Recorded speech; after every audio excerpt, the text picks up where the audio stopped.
Sa bayang hitik sa ganda't yaman, tila ba laging nauuhaw sa katarungan.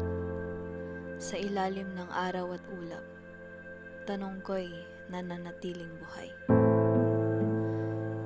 Ilang taon na tayong alipin ng mga mananakop. Tila ba nakalimutan na natin ang lasa ng tunay na kalayaan. Sa bawat araw na lumilipas, unti-unting pinapatay ang ating dangal. Ang ating pagkatao, inaagaw. Patuloy na lalaganap ang mga pang-aabuso at pagmamalupit kung mananatiling tikom ang bibig ng mga nakaalam. At kung walang maninindigan para sa katarungan at karapatang pantao.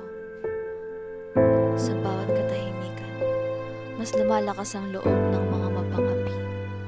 Sa bawat pagwawalang bahala, mas lumalalim ang sugat ng lipunan. Ang ating tinig, pinatatahimik. Ang ating kinabukasan, ninanakaw.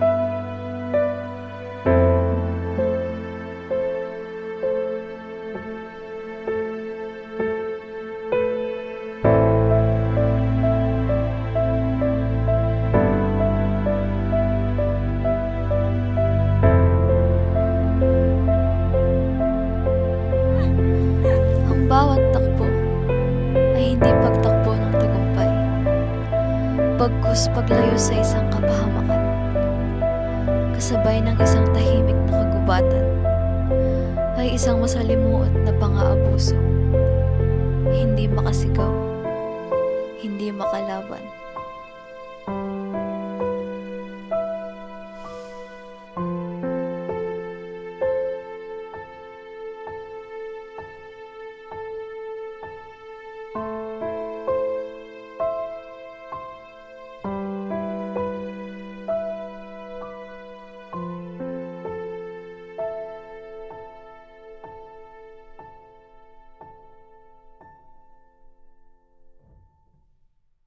Kailangan nating kumilos sa gitna ng takot at katahimikan.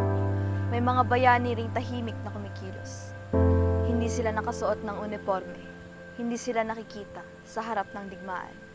Ngunit sila'y naroroon, nagmamasid, nakikinig, nagpapadala ng lihim na mensahe. Sila ang mga anino sa likod ng revolusyon.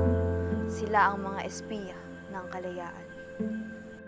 Sa darating na araw ng kalayaan, inihahandog ng Teatro ni Baste ang Kalayaan Chronicles. Mga natatagong bayani ng San Narciso Zambales, isang babae, matalino, mapagmatsyag, matapang. Siya si Amparo Favor. Siya ang espiya ng kalayaan.